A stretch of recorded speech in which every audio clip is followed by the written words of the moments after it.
I'm Josh from American Iron, and these assholes want to ask me a bunch of frequently asked questions. The most common question we get are the torque specs, and those can be found on the website. If you click on the little taskbar, you'll literally see a drop down with a spot that says instructions, and you can find your particular model right there. So if your Jeep's not performing like you think it should after a delete system is installed, the first thing you want to do is take a look at the torque values that you have. If you feel like your steering is too tight, you can go back and look at that torque value of the top nylock of the top assembly, and then you want to start going through what your caster is on your Jeep. The second thing that happens after a delete system is installed is people don't look at their caster measurements, whereas before they were under. Your normal caster with an 1103 install should be somewhere between 5 and 6 degrees. So if the torque on the upper nylock is at the level that it was firm when you installed, the second thing you want to look at is your caster setting. No, I'm laughing, give me a second. Even if you don't off-road very often, the trail spare is nice to have just in case that shaft or that yoke fails and smacks the lower, because you're gonna have to end up replacing that at some point if it's been marred by that rotating shaft that's all jacked up. How do you know when to rebuild your kit? In a normal ball joint application, it tests out the same way. So you test a ball joint by grabbing it at 12 and 6 and wiggling forward and back, or up and down. So vertical play will be established by the lower joint.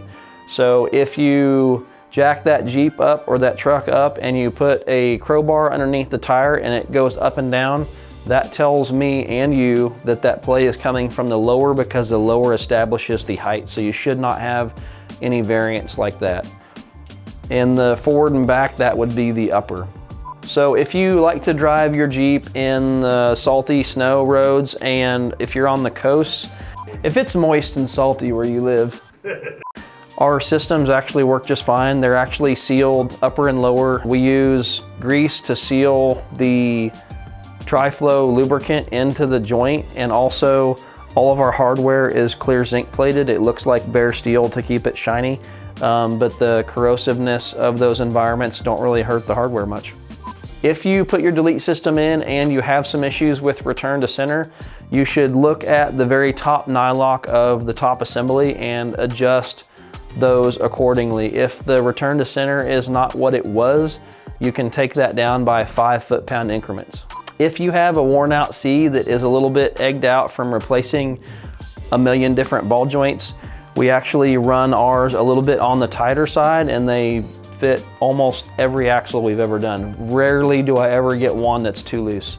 If you have one that's too loose, you can tack weld the top by taking off the zinc plated coating on the cup and tacking those in if you need to, but it's not very often. God damn, you got a lot of questions, lady. If you're afraid that your cup's gonna go in a little bit on the tight side, what you can do is actually put the whole assembly in the freezer, and it will actually contract that material just enough to where when you're pressing it in the C, it makes it that much easier. Sounds weird, but it works. So you put into a delete system and you're getting some other funky attributes that aren't attributed to the joints. You can start by looking at your track bar. You might have a wallowed out hole, or your toe in, toe out measurement. You always want to get in alignment after a ball joint change, even if it's a delete system. You want to be sure that's all dialed in. So a delete system has a lot less play than a typical ball joint, and so you have less play in that joint, so it's not going to hide other things that may be worn out. Some of the common things that we see after a delete system is the track bar hole in the frame where that bolt goes through will be worn out, or you're looking at other things in the steering system that are worn that you actually didn't know about when you had a ball joint, because that other ball joint was masking those symptoms.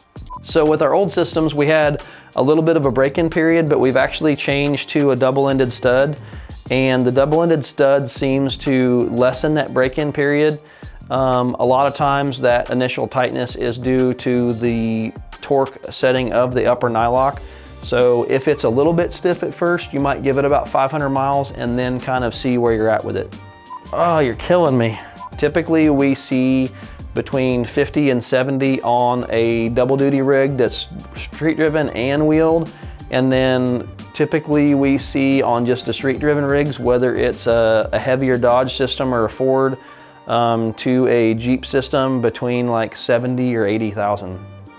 So as far as servicing the delete systems, there's really not a whole lot to do leading up to the rebuild. We actually grease one end of that spherical and then shoot it with Tri-Flow, which is specifically formulated for Teflon joints. It's actually got Teflon in the lubricant. And then after that joint goes in, the other end is greased, so it's actually a sealed unit. So basically the only thing you have to do to service is the rebuild. There's a common misconception that all sphericals are noisy, and that's absolutely not the case. Some sphericals and suspension systems can be noisy. It depends on the quality of the joint that you're running. But also the systems don't really misalign and rotate, and that's where you get a lot of contaminants introduced into the joint.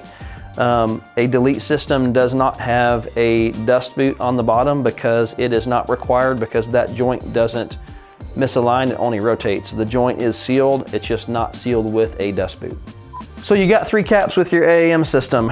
You're welcome. We actually put an extra cap in the box just in case one of those gets damaged when it's shipped. Sometimes they get thrown around and they can crack. So you're not a mechanic and you want to install the delete system yourself. That's fine and dandy. I would recommend freezing the joints before you press them in. And I would also recommend starting those joints in the holes before you go pressing them in, just so that joint starts straight. Take your time, read the directions, and if you need something, call us or email us at AmericanIronOffroad.com. You don't need any special tools to install the delete systems. If you want to, you can use the ball joint press, and you can rent those from usually your local auto parts store. Do these fit where factory joints fit? The answer is yes. All of the systems are spec'd off of a factory OD joint, and they will press in, and that installation is very similar to a typical ball joint. Are these okay for street-driven vehicles? Yes. There's a common misconception that the delete systems are only for off-road use. That is where we started. That is in our name, American Iron Off-Road. So that is where we started, but that's not where we're at. We do joints for street-driven trucks, Jeeps. We excel at what we do. What do you do if you can't find the instructions? So we actually do put a business card in each box that has a QR code. You can scan that and it takes you right to the instructions on the site. If you have your order email, there's also a link at the bottom where you can click on those. And we have little stickers that we put on the boxes, then you can scan that code and it's an FAQ and it will lead you right to the website. So our ball joint delete systems for only hardcore off-road rigs, the answer is no. Anytime you put an oversized tire on your Jeep, your Ford, your Dodge, you're going to put stress on components that is outside of the stock spec, especially some of those Dodge guys. Ford guys will run a real high offset wheel, and that's a lot harder on components because that rotational axis is further from the joint surface. So that's gonna cause problems. Okay, so you have aluminum knuckles on your JL&JT 2018 to current. You can use the delete systems on that knuckle. However, I would recommend upgrading that at some point. If you're not even a hardcore wheeler, those have had a tendency to fail, the knuckles. Do you have a question on the ball joint delete systems and you would rather maybe get opinions from people that have run it? Yes, we actually have a Facebook page.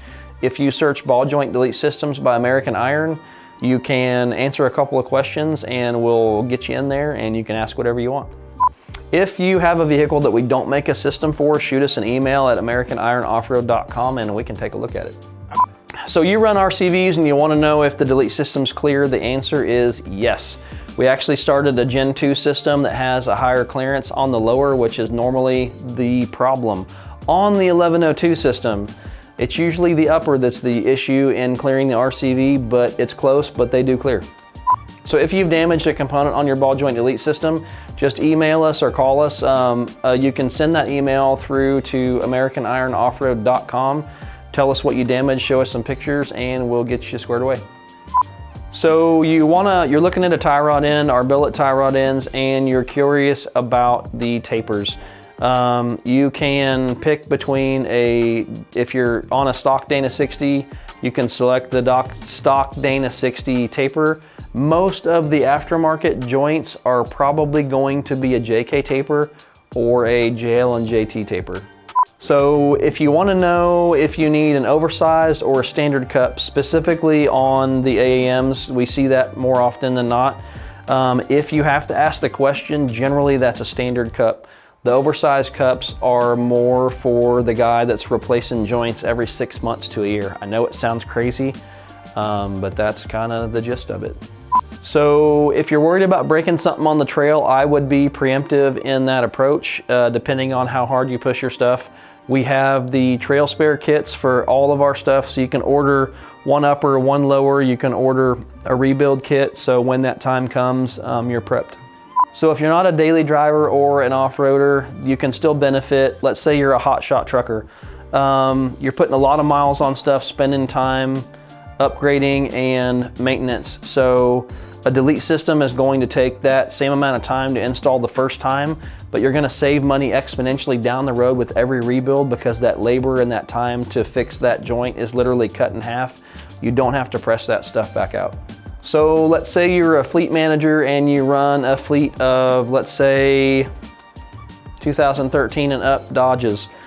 You can actually benefit from that even though you're not in the off-road sphere, because your maintenance cost is gonna be a lot lower to pop out those bearings and replace them.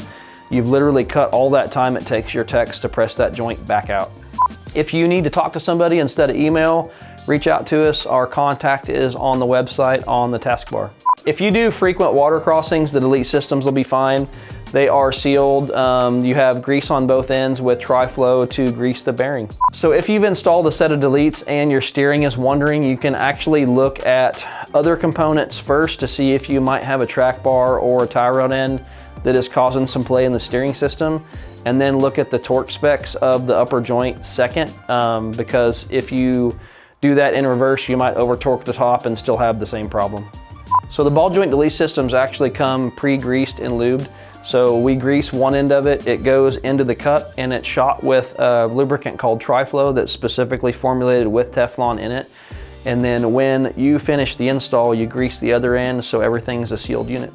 If you need something for an IFS application, we're actually starting some work on that in the side-by-side realm, and we're going to branch out into some other ones. So if you want the updated news on that, search for us on Facebook, Ball Joint Delete Systems by American Iron. A ball joint delete system is inherently safer than a regular ball joint. If you look at ball joint failures, a lot of times what you see is that ball and socket inside the housing actually comes out. If it's retained on the opposite side like a system, that's physically impossible. You can literally shear the lower off of one of these systems. This system cannot go any further down, because once that thing is seated, it is seated. And it can't come up because it's retained internally with the shoulder on the lower. Once that's in, unless you take it out, it's not coming out. Yeah. How hard can you be on these? You can absolutely beat the piss out of these things, and they will outlast any other ball joint on the market. If you're wondering how well the ball joint delete systems hold up, you can check out some of our reviews on the website or on the Facebook group Ball Joint Delete Systems by American Iron. Scott Durkin from Rockstar runs them. He jumps his Jeep. You ought to check out his testimonial on the site. I believe he's up to like 80 feet. He's shooting for 100. The Genrite crew, Tony and all of his guys that are ball joint axles run the delete systems. We're actually running a Dana 60 system on our Ultra 4 car that we're building along with our RCs. John Schaefer from RPM Extreme has raced our Dana 60 delete systems for, I believe, 5 seasons, and he is the winningest Ultra 4 driver in that class. So if you place an order and you want to know how fast you'll get it, we do our best to ship those out ASAP, and we keep most of those in stock all the time. We do offer discounts to military only, 365 days a year. Those have always been 15% off. If you have more questions that didn't get addressed in this ridiculously long video, just reach out to us through our email, americanironoffroad.com.